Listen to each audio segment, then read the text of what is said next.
मौत आनी है आएगी एक दिन, जान जानी है जाएगी एक दिन, ऐसी बातों से क्या घबराना, यहाँ कल क्या हो किसने जाना। बात सही है, मौत तो आनी है, आप उसको रोक नहीं सकते, और एक ही दिन मौत आएगी, बार बार नहीं आएगी। और ये ऐसी चीज है जो कह के नहीं आती, बिना कहे आती, लेकिन उसका समय जगह निर्धारित है। कब आएगा, किस दिन आएगा, किस क्षण आएगा, वह निर्धारित है।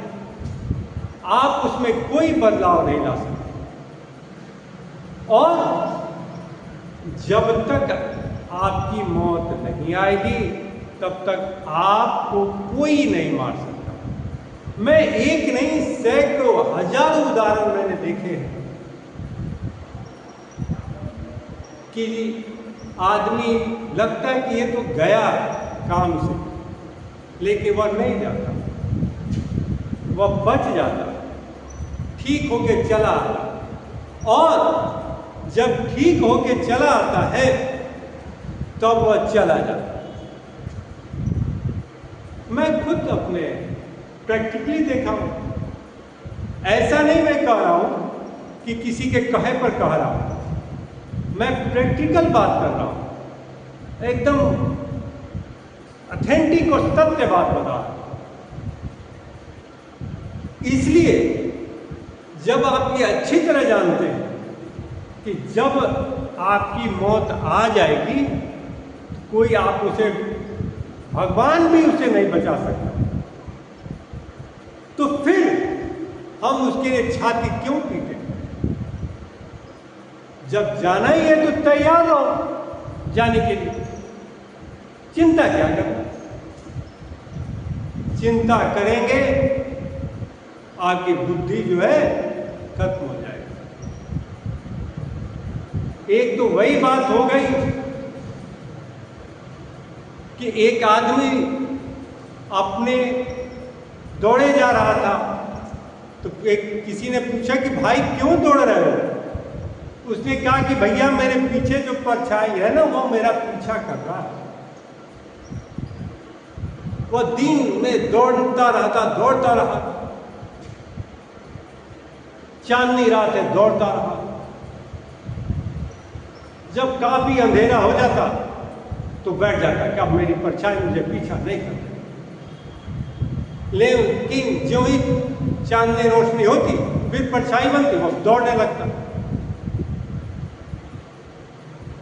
हम सभी यही कर रहे हैं। हम समझते हैं कि हमारी मौत है, मेरे पीछे पड़ी है और मैं उसके लिए अपने बचने के लिए दौड़ रहा हूं। वाई, क्यों दौड़ रहे भाई? आएगी मौत को रोक नहीं सकता। सोचने वाली बात है, जब भगवान कृष्ण को जाना पड़ा, ये भगवान राम को धरा और धरती छोड़नी पड़ी, तो हमारी और आपकी क्या होगा, क्या दिशा होगी? वर्तमान समय में देख लीजिए, कोई ऐसा व्यक्ति मिले तो जो ये कहे कि मैं नहीं मरा हूं या मैं नहीं मर सकता। कोई ऐसा ग्रंथ निकालिए, कोई ऐसी पुस्तक निकालिए जिसमें दिया हो कि आप ये उपाय कीजिएगा तो आप मर नहीं सकते। हमें तो आज तक ऐसी कोई किताब ही नहीं मिली। इवन ये जादू दिखाने वाले जो लोग हैं, जो रुपये की बरसात कर देते हैं, एक व्यक्ति को काट के 2 हिस्से में कर देते हैं, फिर जोड़ देते हैं और जिंदा कर देते हैं, वे भी एक दिन मर जाते हैं। जो ये ब्राह्मण है जो घर में पूजा कराते हैं, वे भी एक दिन मर जाते हैं। इस धरा पे कोई ऐसा व्यक्ति नहीं जो ये कहे कि मैं नहीं मरूंगा या मैं नहीं मर सकता, ऐसा तो हो ही नहीं सकता। मरना तो पड़ेगा। तो जब हम ये ठीक तरह जानते हैं कि मुझे मरना है, तो हम क्यों चिंता करें, अपना शरीर ये गलाए कि मुझे मर जाऊंगा तो क्या होगा। अरे भैया, जिस चीज के बारे में तुम जानते नहीं हो उसके बारे में क्यों चिंता करें। मैं तो कहता हूं आप एवरी टाइम एवरी सेकंड तैयार रहिए। अगर यमराज आ जाओ कहे कि चलो, तो भैया चलो। क्यों? कि जब उसका समय आएगा तो ही यमराज जा सकता आपके प्राणों, क्योंकि उसके न पहले ले जा सकता है न बाद में ले जा सकता है। जब ले जाएगा तो उसी समय पर। इसलिए आप सदा तैयार रहिए जाने के लिए। उसी तरह जैसे हम लोग कहीं जाने के लिए ट्रेन का टिकट कटा लेते हैं और इंतजार करने लगते हैं, आज 10 दिन चला गया, आज 2 तारीख चली गई, आज 1 महीना निकल गया, हमें फलाने दिन फलाने जगह जाना है। अरे भैया, इसकी क्या जरूरत है, टिकट कटाओ चले जाओ। रोज रोज मरने से तो अच्छा है कि एक दिन मर जाओ। हम रोज मर रहे हैं ये सोच के कि हमको मरना। ऐसे क्यों? क्योंकि हमें अपने लालच रखे हुआ है और हम सदा दूसरे को ये शिक्षा दे रहे हैं कि तुम मर जाओगे, हम नहीं। भैया, तुमको मरना है तो मर जाओ, मैं नहीं मरूंगा, क्योंकि मैं इस धरती पर मैं सिंगल आदमी हूं जो अमर की घड़ियां पी के आया हूं और मुझे मरना नहीं है। और ये कहते हुए भी हम लोग अपने अंदर ये जानते रहते हैं कि हमको मरना है। अब ये दूसरी बात है कि आपको कैसे मरना। बिछावन पर सोते हुए मर जाना है कि कुछ दवा खाने से मर जाना है कि किसी बीमारी से मर जाना है कि कहीं कट के मर जाना है, कहीं एक्सीडेंट होकर मर जाना है, किसी के गोली से मर जाना है, किसी के चाकू लगने से मरना है, किसी के डंडे के चोट से मरना है, कि जेल में जाकर मरना है, कि फांसी पर लटक के मरना है, ये आपके हाथ में नहीं। ये हर चीज ईश्वर ने इस चीज को गुप्त रखा कि आपको कैसे मरना है। यही चीज ईश्वर अपने पास रखा है, नहीं तो फिर ईश्वर की विशाल क्या। अगर ईश्वर ये चीज भी बता दे कि आप कैसे मरोगे, तो लोग उसका समाधान और तोड़ निकाल दें। ये तो वही बात हुई कि एक प्रहलाद जी के पिताजी ने भगवान से कहा, तपस्या के बाद जब भगवान प्रकट हुए तो उन्होंने कहा कि मैं न सुबह में मरूं, न दिन में मरूं, न शाम के मरूं, न रात में मरूं, न घर में मरूं, न बाहर मरूं। भैया, न खाते हुए मरूं, न बिना खाते हुए मरूं। ये तो अजब एक बहाना हो गया। तो उसका भी तोड़ भगवान ने निकाल लिया, न सुबह में, न शाम के, न दिन में, न रात में। कहा कि गुदली के बेरा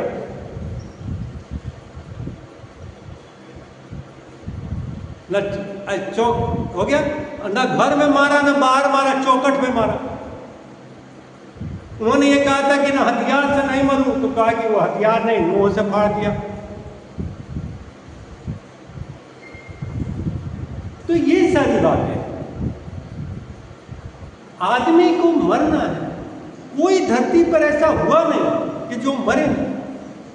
फिर भी हम क्यों इसमें बेचैन है भाई, हमें नहीं मरना।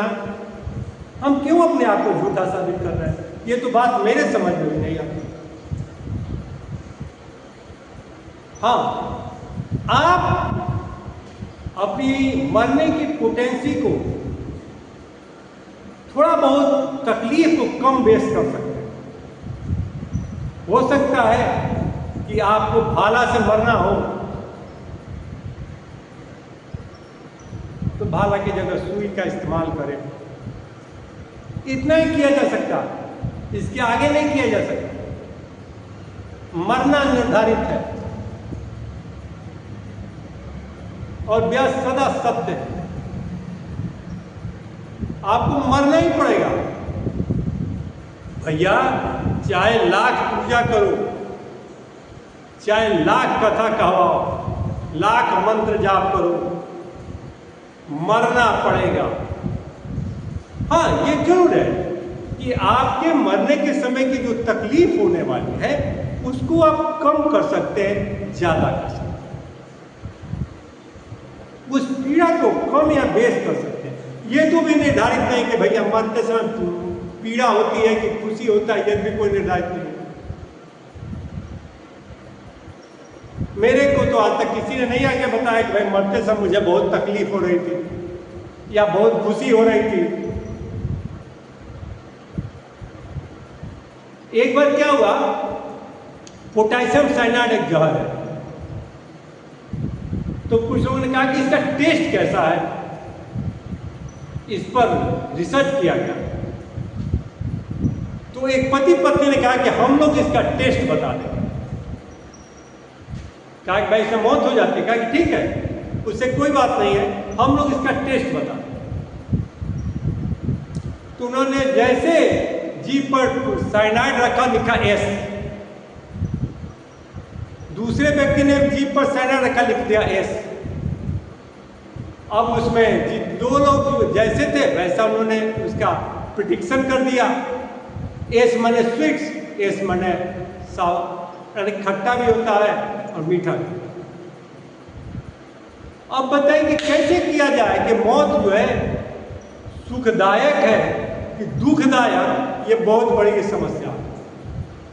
मैं तो कहता हूं कि मौत सुखदायक है। वह आनंद है जो आपको जिंदगी में नहीं मिला, वह परमानंद है। शायद परमानंद शब्द ही इस मौत के लिए बना है कि जब आपकी मौत आती है तो आपको परम आनंद की प्राप्ति हो जाती है।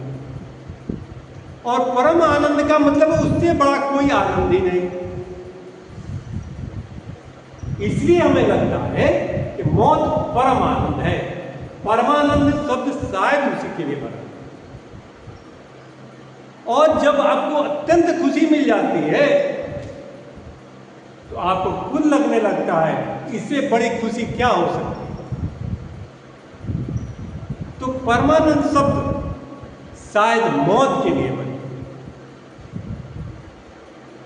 क्योंकि जब आपकी मौत आती है, जब मृत्यु होती है तो आपको परम आनंद की प्राप्ति होती है। आपको बड़ी प्लेजर महसूस होता है, बड़ी खुशी होती है, सारे बंधनों से टूटने का, सारे बंधनों से छूटने का एक नई अनुभूति होती है। ऐसा कुछ विचारकों का अनुमान है कि जब प्राण शरीर से बाहर निकलता है तब बड़ी तेजी से निकल कर भागता है आसमान। इसका अर्थ है कि जब प्राण को बाहर आता है तो उसे बहुत आनंद आता है, सोचता है कि जल्दी से धरती से बाहर निकल जाओ। ये तो बहुत बड़ा चमत्कार हो गया कि मैं बाहर निकल गया, और वो बाहर निकल जाता है। उसे काफी अच्छा महसूस होता है, वह विचार मुक्त हो जाता है, चिंता से मुक्त हो जाता है, बंधनों को तोड़ देता है और परम शांति की प्राप्ति। सोचिए, जब आपको परम शांति की प्राप्ति हो तो कैसा है। आपकी सारी इच्छाओं की पूर्ति कर दी जाए तो आपको कैसा महसूस होगा। शायद वही अनुभूति आपको आपकी मृत्यु के समय महसूस होती है, आपकी सारी इच्छाएं पूर्ण हो जाती है, आपके धरती पर आने का जो तथ्य है, मतलब है, उद्देश्य है, वह पूरा हो जाता है और आप चले जाते हैं।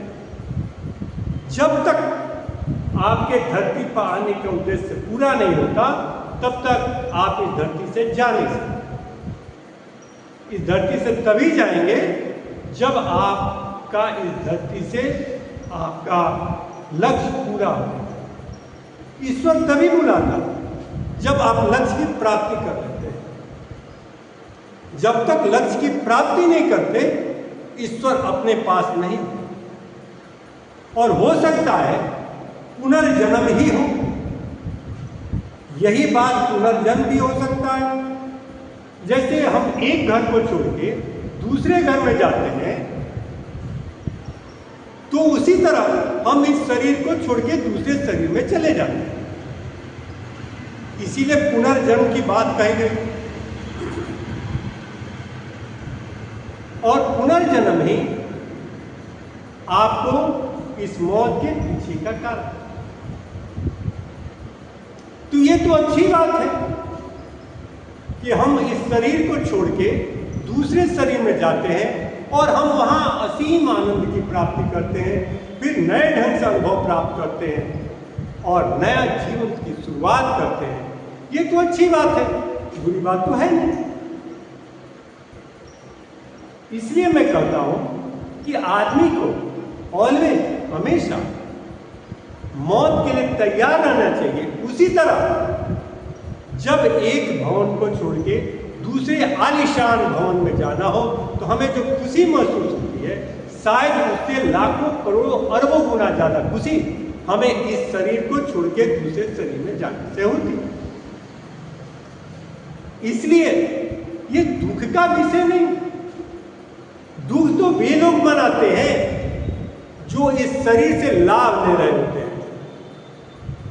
जो व्यक्ति हम इस शरीर से लाभ ले रहा होता है और जब ये शरीर नश्वर हो जाता है, इसकी आत्मा निकल के दूसरी जगह चली जाती है, तो वह शोक मनाता है कि भाई ये रहता तो हमें फलाना चीज करता, ऐसे मेरे को हेल्प करता, ये कमा कर देता, हमें ये सुख देता, वो सुख देता, नहीं है तो हमें ये दुख होगा, हमें वो दुख।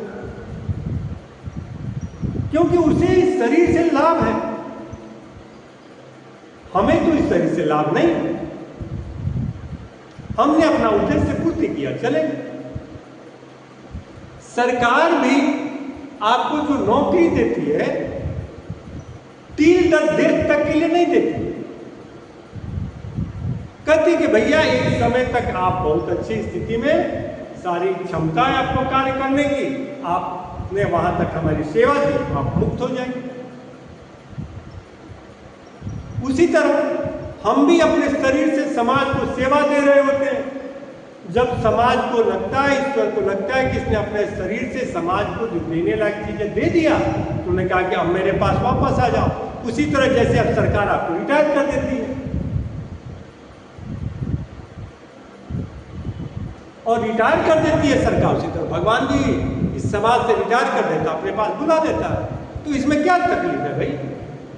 आपने इस शरीर को तो दिया नहीं, शरीर तो आपका है नहीं, तो फिर जिसने दिया उसने ले लिया। जब ले लिया तो फिर चिंता की क्या बात? जो देगा वही न लेगा। जब आपने दिया ही नहीं तो आप लेंगे कैसे? जब आप हमको 10 रुपया दीजिएगा तभी ना आप हमसे 10 रुपया लीजिएगा। जब आपने हमको 10 रुपया दिया नहीं तो अब हमसे लेंगे कैसे? ईश्वर ने शरीर दिया, ईश्वर ने शरीर ले लिया। आपने एक डब्बे में 10 रुपया रखा, जब जरूरत हुई तो निकाल लिया। ईश्वर ने शरीर रूपी डब्बे में एक आत्मा डाल दी, जब लगा कि अब इसके आत्मा की जरूरत है तो ईश्वर ने अपने पास बुला ली, निकाल लिया उस डब्बे से, शरीर रूपी डब्बे से आत्मा को निकाल लिया। तो न ये शरीर आपका, न ये आत्मा आपकी, फिर भी आप छाती पीटे जा रहे हो, मेरे को नहीं मरना है, फलाना मर गया, ये हो गया, वो हो गया, मार पता नहीं कितने कितने बहाने हम लोग बनाते हैं। इसलिए इसके लिए कोई चिंता की बात नहीं है कि मौत हो रही है। ये चर्चा का विषय ही नहीं हो सकता भाई। जो शरीर आपका नहीं, जो आत्मा आपकी नहीं, फिर उसके बारे में चर्चा की। मैं तो कहता हूं अभी तैयार रहो ना भाई, मुझे चलना है, चलो। जैसे घर में कोई आ जाता है, आपसे कहते हैं भैया चलो अभी काम है, आप भी कहते हैं ठीक है चलो मुझे भी फुर्सत है चलो, तो आप ऑलवेज तैयार रहिए। ईश्वर बुलाए, चलना है, चलो भैया हम चलने के लिए तैयार हैं। ऐसा तो नहीं है कि हम नहीं जाएंगे। अगर ये होता कि यमराज आ जाए और कहे कि मैं नहीं जाऊंगा, तो यमराज छोड़ के चला जाए, तो अब तो बात ठीक है भैया अभी नहीं जाएंगे, हम कल जाएंगे, कल हम फलाना काम कर लेंगे तो जाएंगे। ऐसा हो ही नहीं सकता। यमराज जब आ जाएगा तो आपको जाना पड़ेगा। मौत आ जाएगी, आपको जाना पड़ेगा। मौत किस दिन आएगी, इसके लिए न समय निर्धारित है, न जगह निर्धारित है, न तारीख निर्धारित है, न साल निर्धारित है, न दिन निर्धारित है, न मंथ निर्धारित है। और ये भी है कि जिस दिन जाना होगा वह डेट, वह टाइम, वह डेट, दिन, वह तारीख, वह साल, वह जगह सब कुछ निर्धारित है, जिसकी जानकारी आपको नहीं। यह उसी को जानकारी है कि आपको किस टाइम पर, किस डेट पर, किस जगह पर कैसे जाना है। बेड पर जाना है, जमीन पर गिर के जाना है, ट्रेन से कट के जाना है कि बस से गिर के जाना है, हार्ट अटैक से मरना है कि टाइफाइड से मरना है, बुखार लग के मरना है कि कैंसर से मरना है, कि मच्छर काटने से मरना है, सब कुछ निर्धारित है। तो जब भैया जब सब कुछ निर्धारित है तो हम चिंता क्यों करें। इसे चिंता करने की बहुत जरूरत नहीं। इसे चिंता छोड़ो और रोज काम पर लग जाओ। हाँ, तेजी से अपने काम को करो, क्योंकि हो सकता है काम अधूरा ही रह जाए, और काम अधूरा रहता ही है। जिंदगी में किसी का भी काम पूरा नहीं, अधूरा रहता है। लाख मेरे पर, मैं अगर 2000 साल जिंदा रहूं तो भी मेरा काम अधूरा रहेगा, क्योंकि इच्छाएं खत्म नहीं होती। इच्छाएं कभी खत्म नहीं होती। इच्छाओं की कोई सीमा नहीं है। हम एक पेंसिल से लाइन खींचते हैं तो उसकी एक सीमा है, ये यहां से यहां तक लाइन खींच दिया। ए लिखने की एक सीमा है, ए इतना बड़ा लिखना है। 3 लाइन की कॉपी पर ए इतना बड़ा ही होगा। लेकिन इच्छाओं की कोई सीमा ही नहीं है। हमें 10 रुपया चाहिए, 10 मिल जाए तो 20 चाहिए, 20 मिल जाए तो 40 चाहिए, 40 मिल जाए तो 60 चाहिए, 60 मिल जाए तो 200 चाहिए। उसकी कोई सीमा ही नहीं। इसलिए मेरी एक ही विचार है, मौत के लिए हमेशा तैयार रहो, जाने के लिए हमेशा।